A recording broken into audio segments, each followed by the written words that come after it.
Israel, ao que tudo indica, está pressionando por novos ataques contra o Irã. Eles afirmam que o Irã está planejando um ataque surpresa a qualquer momento. E é por isso que Donald Trump e o governo dele precisam abandonar qualquer aparência de diplomacia. Saiu um relatório bem interessante, o Times of Israel, citando o Washington Post, dizendo que os Estados Unidos usaram mais da metade dos seus interceptores THAAD para defender Israel durante aqueles cerca de 37 dias de hostilidades ativas. E eu quero ler aqui uma citação muito importante de autoridades americanas que decidiram revelar o que estava acontecendo. Elas disseram que Israel não é capaz de lutar e vencer guerra sozinho. Mas ninguém realmente sabe disso, porque nunca vê o que acontece nos bastidores. Diante desses relatos, temos Israel pressionando por uma nova guerra e autoridades dos Estados Unidos dizendo que já gastaram metade do que tinham disponível. O que você acha disso? Quão importante é isso para entender o que exatamente está acontecendo agora?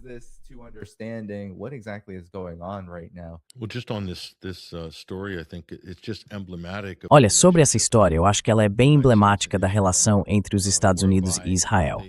É como se os Estados Unidos se sentissem obrigados a esvaziar seus estoques de interceptadores valiosos, aqueles interceptadores de alta altitude, os THAAD. E Israel, por outro lado, se vê na obrigação de segurar o próprio estoque. Então, para os Estados Unidos, é Israel em primeiro lugar.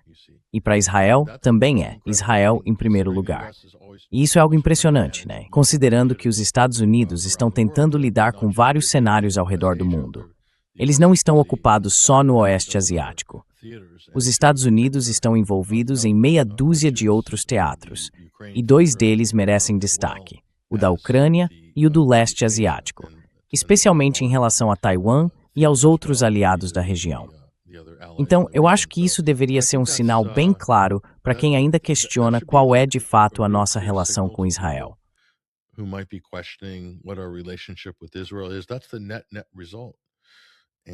Esse é o resultado final. E isso só mostra que essa guerra não declarada de agressão, esse tipo de aventura irresponsável dos Estados Unidos com o Irã, ao se envolver nisso, o país está apenas acelerando o próprio declínio como uma potência imperial viável no mundo. Não dá para administrar tudo isso ao mesmo tempo. Agora veja, eles estão num tipo de modo de produção, capitalizando a indústria de defesa. Você vê toda essa turma da tecnologia entrando nesse setor e eles dizem não, a gente não vai cometer o mesmo erro de novo. Vamos dobrar a aposta na produção. E é isso que vamos fazer. O Palmer Luckey tem toda essa tecnologia incrível. A Palantir vai cuidar da parte de suporte, vai ser fantástico. Eles vão simplesmente produzir artilharia e tudo o que mais precisarem.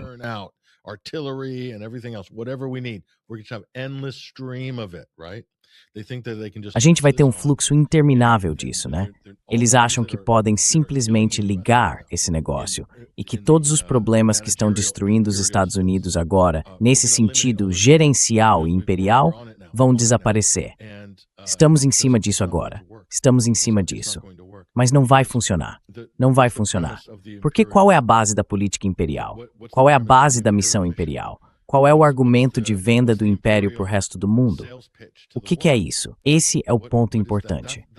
Você pode sustentar todo esse conflito constante e a força militar e industrial por trás disso, que mantém tudo em movimento. Mas se você não consegue vender essa ideia para o mundo e para os seus próprios aliados, se precisa ameaçar e coagir todos eles, então não faz sentido.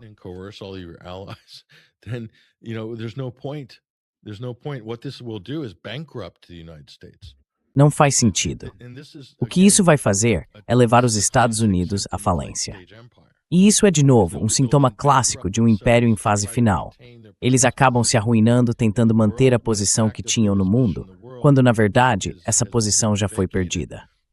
Provavelmente mais por causa da forma como se posicionam politicamente e de como tratam os outros países. É simplesmente caro demais manter e controlar de perto todos esses diferentes cenários, pontos de tensão e focos fopangs. Foi assim que se entrou em colapso.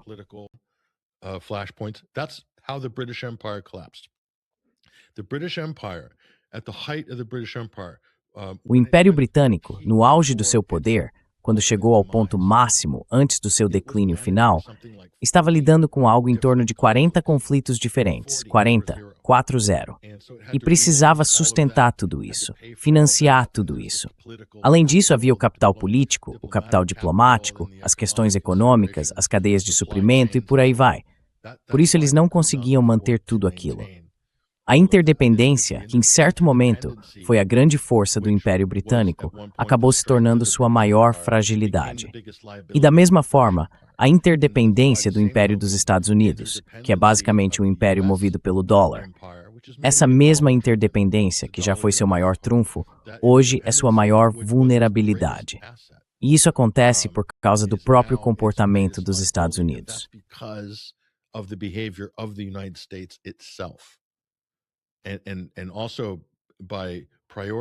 E também ao priorizar a guerra econômica, porque, vamos ser sinceros, o motivo pelo qual os Estados Unidos seguiram uma agenda de sanções tão agressiva foi para evitar o uso do exército.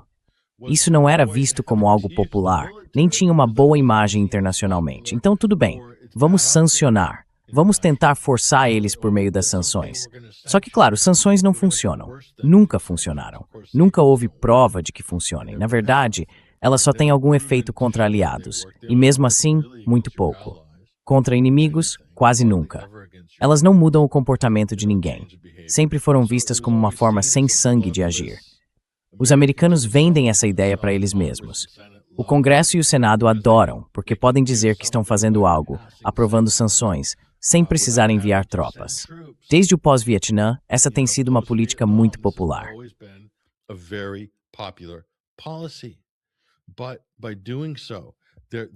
Mas ao fazer isso, eles estão aos poucos desgastando e matando a galinha dos ovos de ouro do tio Sam. E aí, a interdependência entre o petrodólar global e a moeda de reserva dos Estados Unidos, que é o verdadeiro motor do Império Americano, de repente começa a se tornar um problema. Certo? Para todo mundo que ainda segura esses ativos e, na prática, só está fazendo um favor para os Estados Unidos por não despejar todos os seus títulos do tesouro no mercado. E sabe de uma coisa? Vai chegar um momento em que eles vão ter que se desfazer disso, porque no fim das contas é escolher entre ter alguma coisa ou não ter nada. E esse dia pode não estar tão distante assim. O Japão, por exemplo. Essas são as questões que o Banco Central japonês está avaliando agora. E eu tenho certeza de que os chineses e outros países já vêm pensando nisso há muito tempo.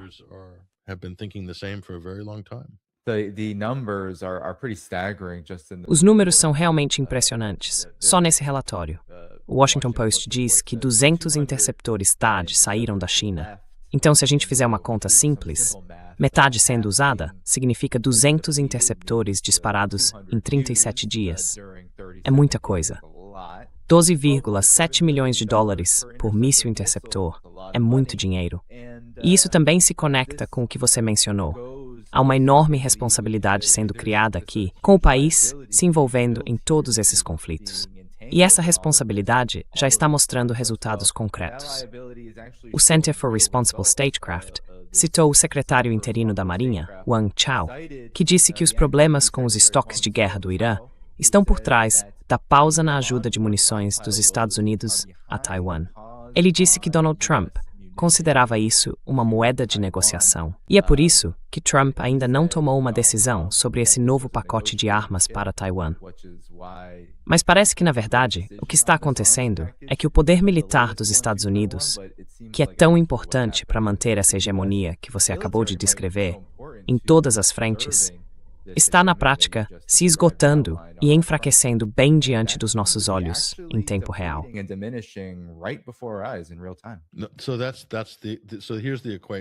Então é o seguinte, a equação é essa. E se você estudar ciência política ou história, desde o ensino fundamental até a faculdade, a história nos Estados Unidos. Eu tive uma educação americana, então vou falar sobre isso. Metade britânica também, mas vou falar da parte americana.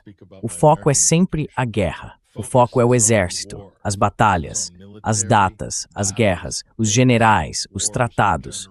É nisso que a gente aprende a prestar atenção. Somos condicionados a acreditar que o Império Americano é liderado pelos militares.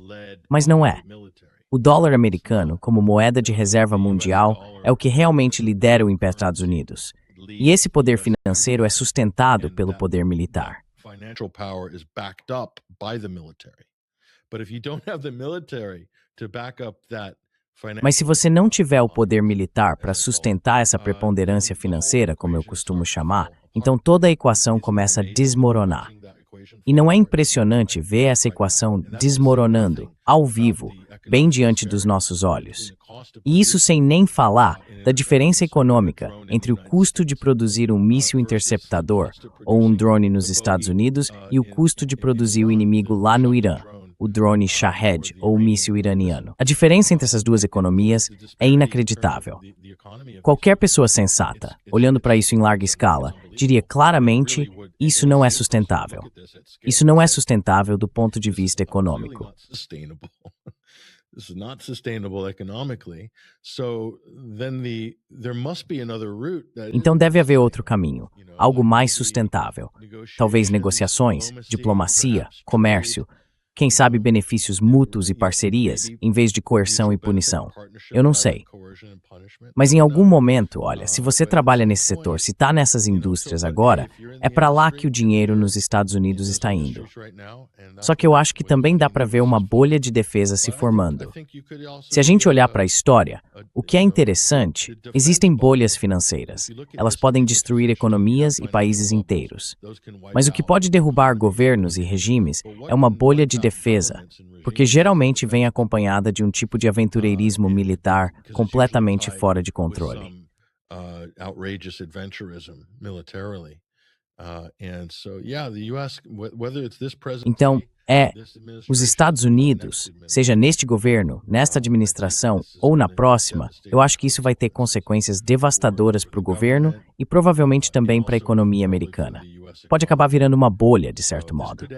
O Pete Hegseth, lembra? Ele fez aquele discurso, lançou um vídeo todo animadinho, meio bobo, tipo aqueles vídeos de ONG ou até do Vila Sésamo, sabe?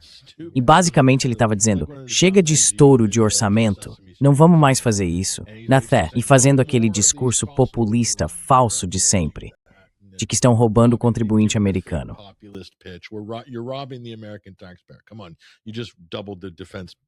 Ah, vamos lá.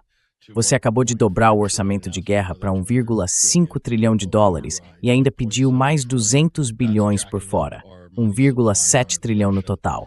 Isso está inflando a base monetária e a nossa inflação. Então, do que você está falando da classe trabalhadora? De quem você está falando, afinal? Porque essa ideia, se é para esse caminho que a economia dos Estados Unidos está indo, se a máquina de guerra, o orçamento militar, vira o centro da economia política do país. Isso parte do pressuposto de que eles vão vencer todas essas guerras que estão travando.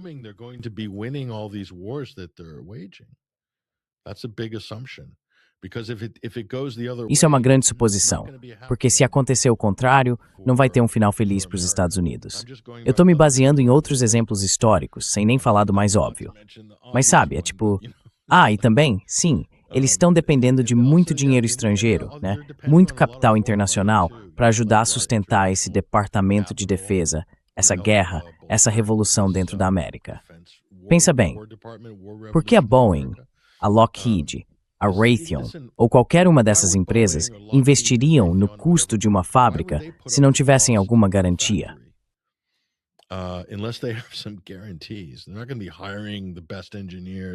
Eles não vão contratar os melhores engenheiros. E aí o que o Pete Hegseth vai fazer?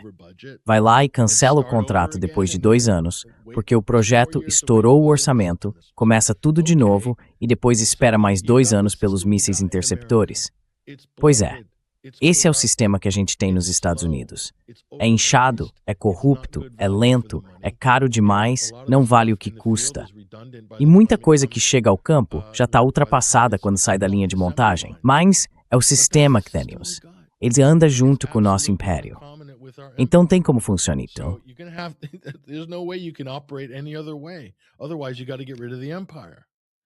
Caso contrário, teriam que acabar com o império. E isso não vai acontecer, ou eles não querem que aconteça, então ficam presos. Para mim, é impressionante. A mentalidade delirante dessas pessoas que tentam lidar com isso. Vamos chamar de a ilusão pós-imperial. É incrível que eles divulguem algumas dessas ideias, e dá para ver claramente que economistas de verdade, gente de negócios, até pessoas da indústria de defesa, olham para aquele vídeo todo animadinho do Hegseth e pensam: ah, não é bem assim. Tipo, eu almocei com você na semana passada em Nova York, e a gente não estava falando nada disso, sabe? Mas enfim. Não, quero dizer, sabe, essa fantasia da cúpula dourada e de todas essas novas armas, novos jatos, o B-21 e por aí vai. São fantasias em muitos aspectos, especialmente quando o equipamento antigo acaba indo para Israel de qualquer jeito. Quer dizer, metade disso vai acabar indo para eles, porque e as coisas bem antigas vão para a Ucrânia. É.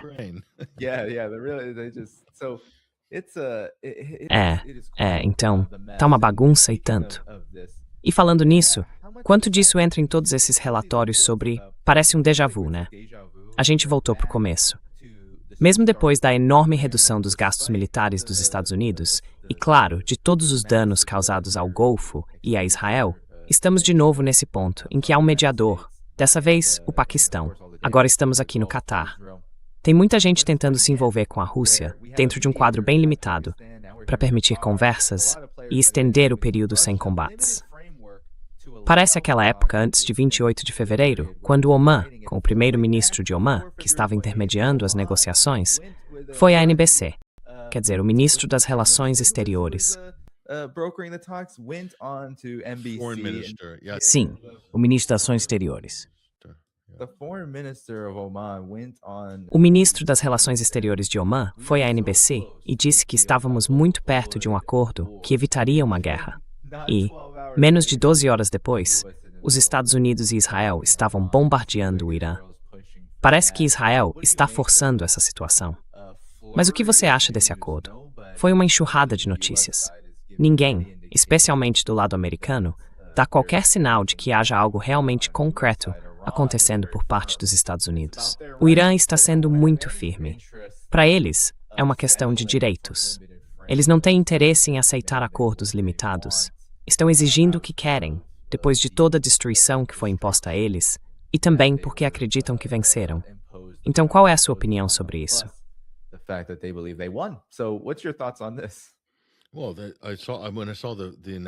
Olha, quando eu vi o anúncio viralizando, aquelas contas de sempre no Twitter espalhando fake news, não vou citar nomes, mas todo mundo sabe quem são, dizendo que existe um rascunho desse acordo e por aí vai. E aí, claro, isso ganha força na hora, porque é assim que uma boa propaganda funciona. Ela ganha impulso, ganha tração, porque é o que as pessoas querem ouvir. Todo mundo está desesperado por algum tipo de solução de paz, um cessar-fogo, um tratado, seja lá o que for. Então tá todo mundo desesperado. Aí você solta uma coisa dessas e imediatamente o público abraça. E o resultado disso, do ponto de vista da propaganda, é que as pessoas acabam pensando: ah, então o Trump finalmente entendeu o recado.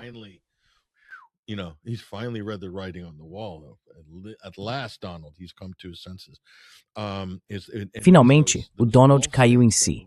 E foram aqueles países do Golfo que realmente colocaram ele no lugar e trouxeram ele de volta para a realidade. O Catar, os sauditas e os kuwaitianos. Eles realmente domaram a fera chamada Donald Trump. Tá bom, mas nada disso era verdade. Nada disso era verdade. E quando eu vi aquilo, pensei, tá certo. E olha, uma pequena lição sobre mídia. Se você vê algo assim e pensa, será que isso está acontecendo mesmo? É só ir na mídia iraniana. Vai nos sites do Irã. Vai nas contas do Irã no X, no Twitter. Não tem nada lá. Então, onde isso existe? É notícia falsa. Isso existe na cabeça do Donald Trump. Existe nas contas de influenciadores no X, que basicamente estão ganhando dinheiro com a monetização do Elon Musk espalhando notícia falsa.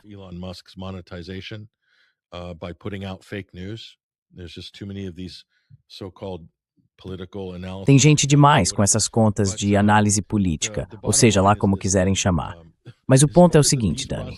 No que diz respeito ao processo de paz, na minha humilde opinião, eu ficaria feliz se as coisas dessem uma acalmada, sabe? Mas não vai ter acordo nenhum. certo? Não vai ter acordo, não vai ter nenhum grande entendimento. Pode até ter alguns anúncios, pode ter impasses temporários. Mas até que esse governo dos Estados Unidos mostre que tem a capacidade, digamos, a prova de TDAH, de sentar e realmente se envolver numa diplomacia séria, eu não vejo esperança nenhuma.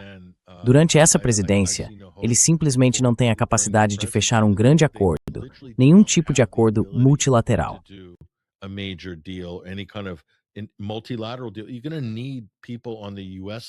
Você vai precisar de gente do lado dos Estados Unidos, como fiadores. Caso contrário, isso não vai funcionar. E quem seriam essas pessoas? Não vai ser um ou dois países do Golfo, não. Você precisa de potências grandes. Precisa da China ali, precisa da Rússia ali para manter tudo unido. Sabe, precisa da Turquia também para segurar o acordo. Precisa de outros, não só dos países do Golfo. E os israelenses têm que assumir algum compromisso. Não adianta os Estados Unidos fazerem nada, colocar nada no papel, porque Israel pode desfazer tudo em um minuto. Basta atacar. E isso obriga os Estados Unidos a se envolverem. Então eu acho, Dani, que a situação entre o Irã e os Estados Unidos agora é parecida com a que existia entre os Estados Unidos e a Rússia há um ano, quando Wickoff e Kushner foram para Moscou comer caviar.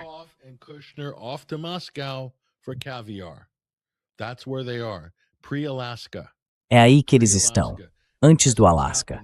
Antes do Alasca. E adivinha o que aconteceu com a Rússia e a Ucrânia? Nada. Absolutamente nada. As coisas continuam do jeito que estão no terreno.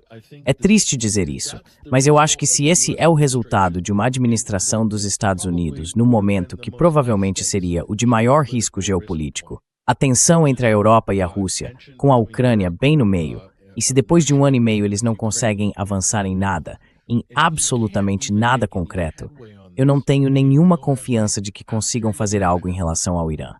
Nenhuma confiança. O melhor que os Estados Unidos podem fazer é simplesmente recuar e fingir, junto com a mídia americana, até as eleições de meio de mandato, que nada aconteceu.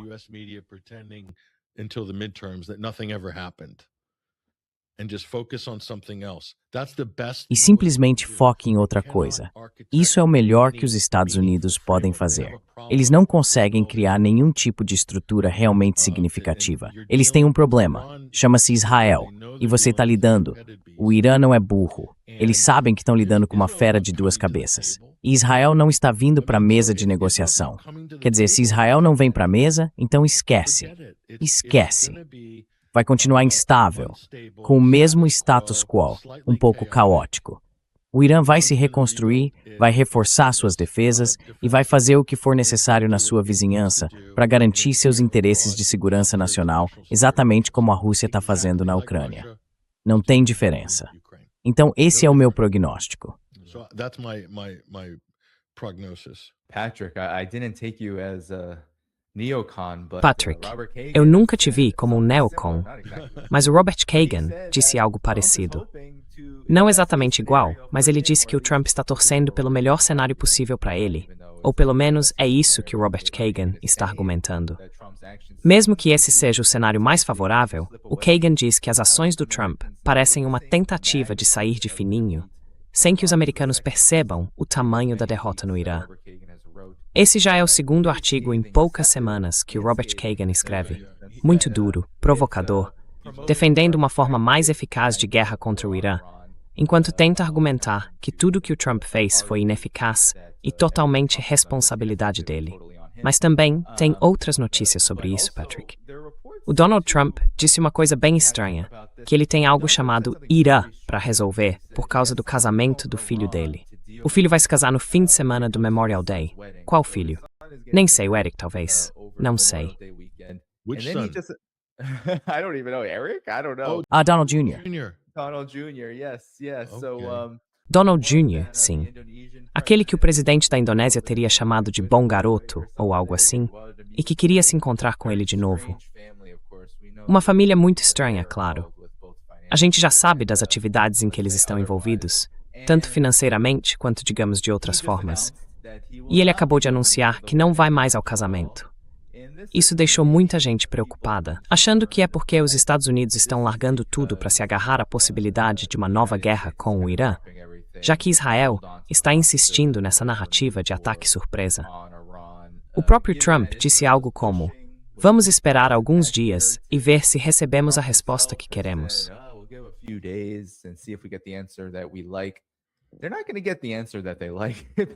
Eles não vão ouvir a resposta que querem, Patrick. Então, o que você acha de tudo isso? Isso parece, quer dizer, é algo sem precedentes de tão absurdo, mas também é, como a Reuters relatou, um sinal. É onde a gente está agora, acompanhando o que o Trump publica no Truth Social, porque é assim que ele está conduzindo a política externa. É literalmente o que diplomatas europeus estão dizendo. E é o que muita gente dentro do governo também comenta. Que eles basicamente ficam olhando a tela do Truth Social, esperando para ver o que o Trump vai dizer, para ter uma ideia do que devem fazer.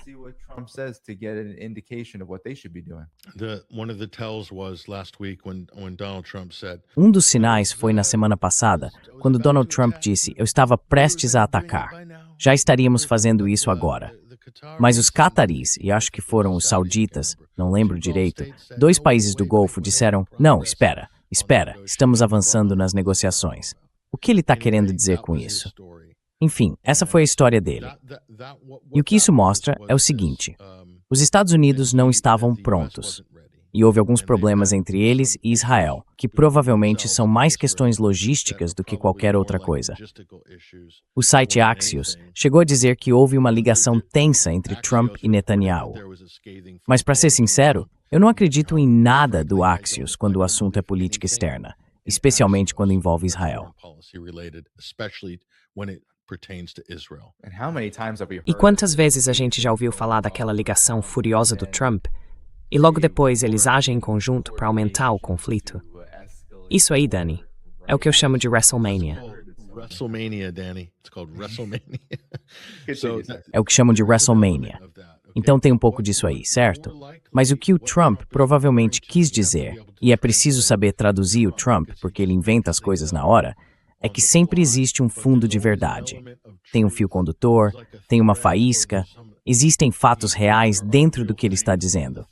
Só que você precisa reorganizar as peças. E eu acho que a verdade no que o Trump estava dizendo é que eles realmente têm problemas em relação à Arábia Saudita, o uso do espaço aéreo para ataques ao Irã e o uso de bases sauditas para ataques diretos.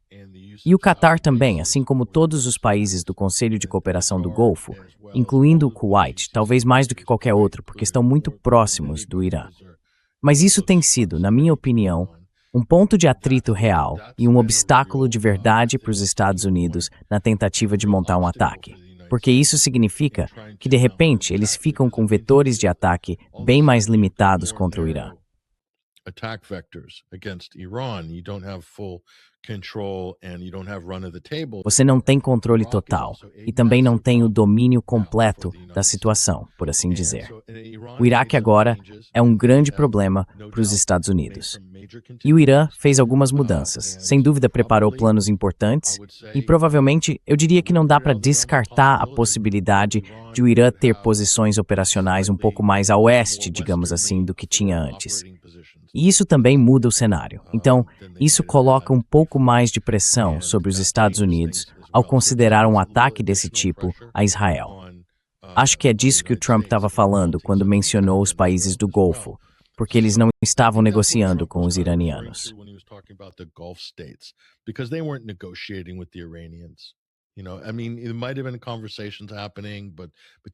Quer dizer, pode ter havido conversas acontecendo entre os Estados Unidos, seus intermediários, gente no Paquistão, na Arábia Saudita, e os paquistaneses eram muito, muito próximos, esses dois governos, em termos de defesa e política externa. Mas é isso que eu acho. É assim que eu interpretaria.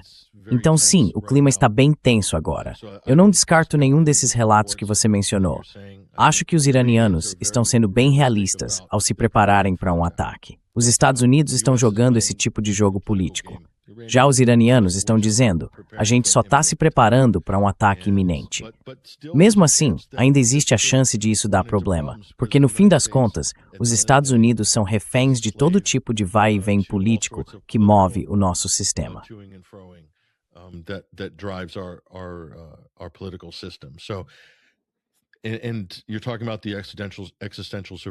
E você está falando sobre a sobrevivência existencial desse governo, do Partido Republicano nas eleições de meio de mandato, e também de várias grandes empresas, do setor de energia, da indústria, de preocupações econômicas.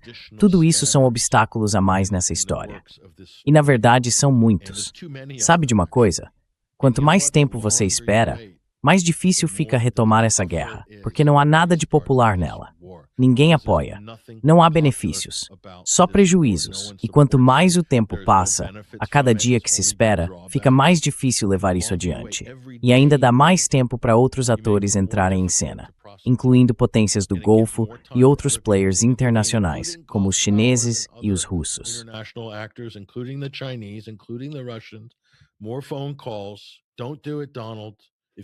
Mais ligações telefônicas. Não faz isso, Donald. Se fizer, é isso que vai acontecer.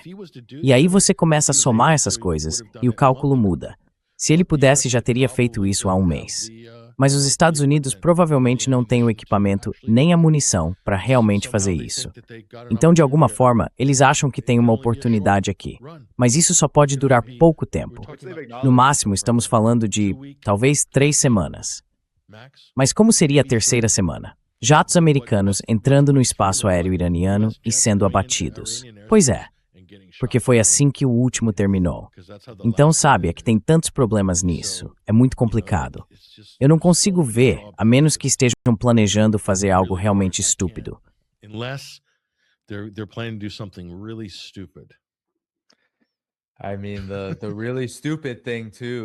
Quer dizer, o mais absurdo também é aquele relatório curioso da Reuters, falando sobre o jeito estranho como o governo Trump conduz a política externa nesse momento.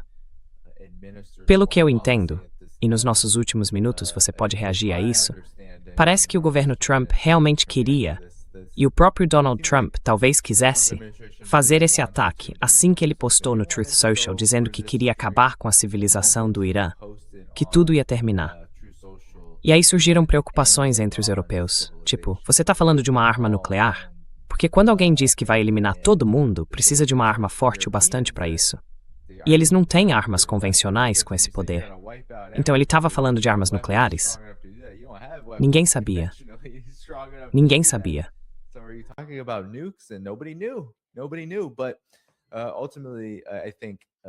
Mas no fim das contas, eu acho que esse atraso tem muito a ver com essas limitações e com todas essas variáveis que o Império Americano, como você disse, não consegue lidar. São muitas consequências, econômicas, militares, políticas. E dentro de cada uma dessas frentes, existem detalhes, variáveis diferentes, que fazem tudo parecer uma aposta. É como enfiar a mão em uma delas e dizer, tá bom, vamos com essa aqui. E isso é preocupante. Sem falar que parece que o governo Trump tem essa ideia de que se conseguir uma vitória nisso, talvez agora valha mais a pena. E eles estão falando de Cuba. Eles moveram o Nimitz para perto de Cuba, o que eu sinceramente não acho que vai ser uma vitória. Não acho que vai acabar como na Venezuela, mas tem gente de olho nisso. Então, Patrick, suas considerações finais antes da gente encerrar. Your final comments, Patrick, before we wrap up here. Olha, eu acho que dá para entender por que Cuba tem um certo apelo para o Trump. É um país praticamente indefeso do ponto de vista militar pesado. Então dá para bater neles, intimidar, fazer pressão. Esse é mais o estilo do Trump, eu diria. E é bem perto de casa, então provavelmente não gastaria muito dinheiro. Quer dizer, à primeira vista parece bom, né? Tipo, olha o que fizemos na Venezuela, vamos fazer o mesmo aqui. Mas eu não acho que vai terminar do mesmo jeito que na Venezuela. Cuba é uma história completamente diferente. Eu acho que uma invasão, uma incursão militar ou um ataque a Cuba, isso seria realmente o fim. Acho que esse seria o ponto de virada final.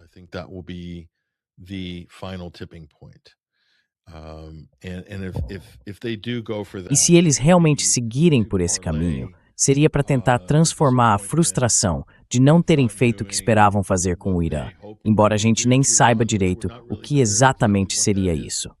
Já surgiram tantas declarações de missão, tantas ideias diferentes. Eles parecem não conseguir definir quais são de fato os objetivos, seja militarmente, politicamente ou o que for, em relação ao Irã. Então eu não acho que vão conseguir alcançar isso. É fácil não alcançar algo que você nem chegou a especificar. Acho que isso entra ali no Donju, a arte da guerra. Ou talvez a arte de negócio da guerra, sei lá. Art of War, Art of the Deal of War, whatever Donald Trump's new book, guidebook on Dom, o novo manual do Donald Trump sobre como conduzir guerras quando ele se aposentar vai ser um ótimo guia para futuros líderes fracassados. Vai ser interessante ver como isso evolui. Acho que para esse governo dá para imaginar que isso tenha bastante apelo. A gente pode conseguir uma vitória em Cuba. Senhor presidente, eu sei que dá para conseguir uma vitória. Consigo ver o Hegseth e essa turma se empolgando agora, o Rubio e todo o resto. Vice-rei Marco Rubio. Gosto do som disso. Tem até um certo charme, não tem? Vice-rei Rubio, mais um cargo por Marco, como se ele já não tivesse o bastante. Então talvez Cuba possa ser a salvação do Irã. So maybe Cuba could be the saving grace for Iran. If that becomes more politically expedient, but it's still going to. Se isso acabar sendo mais conveniente politicamente, ainda assim vai terminar em desastre para o governo Trump. Sinceramente, vai ter gente demais tentando mandar na mesa. É só uma sensação que eu tenho. Acho que eles subestimaram os iranianos. Dá para dizer claramente, do ponto de vista militar e político, que esse foi o grande erro. Eles subestimaram os iranianos em todos os níveis de capacidade, até na habilidade do Irã de provocar os Estados Unidos nas redes sociais, derrubando a máquina de propaganda americana com vídeos de Lego. Ninguém esperava por isso. E eu acho que Cuba também tem muito apoio internacional, e esse apoio vai aparecer se os Estados Unidos atacarem.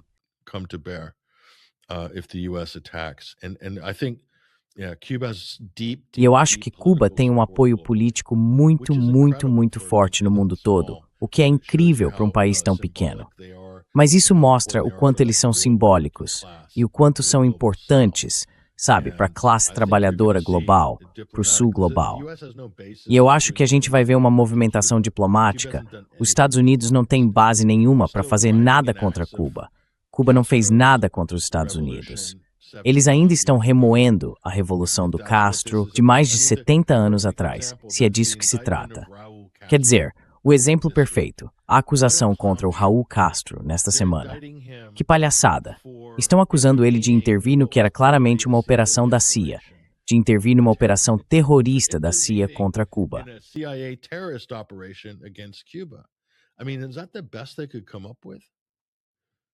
Quer dizer, é isso o melhor que eles conseguiram inventar? Então vocês querem indiciar essa pessoa por tentar impedir um dos seus ataques terroristas clandestinos em Cuba? Sério? Vocês acham mesmo que o público é tão ingênuo assim? Só podem ser para achar que isso ia colar.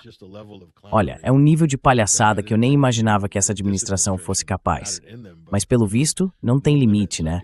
É inacreditável. Isso mostra, Dani, que ou eles são incompetentes, ou não estão levando nada a sério, ou isso aqui é mesmo um circo completo em Washington. Porque dava para inventar umas 100 outras coisas. Acusações falsas, por exemplo.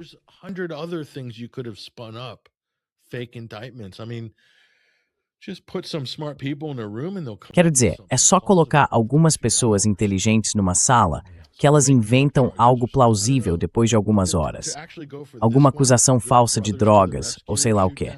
Mas ir atrás dessa história, o abate do Brothers to the Rescue em 1996, sério, é essa que vocês querem usar? Aquela operação fracassada da CIA e culpar Cuba, culpar a liderança cubana por isso? Sério mesmo? A gente está lidando com um grupo de baixo QI que se colocam super cola a essa administração Trump. Eu não consigo imaginar de quem foi essa ideia. Isso veio do gabinete do Marco Rubio, foi o Sebastian Gorka, o Steve Miller de inventar essa história. São apoiadores do MAGA de Miami? Gente que joga golfe com o Trump? Quem foi que inventou isso? Essa é inacreditável. Who spun this up? This one's amazing.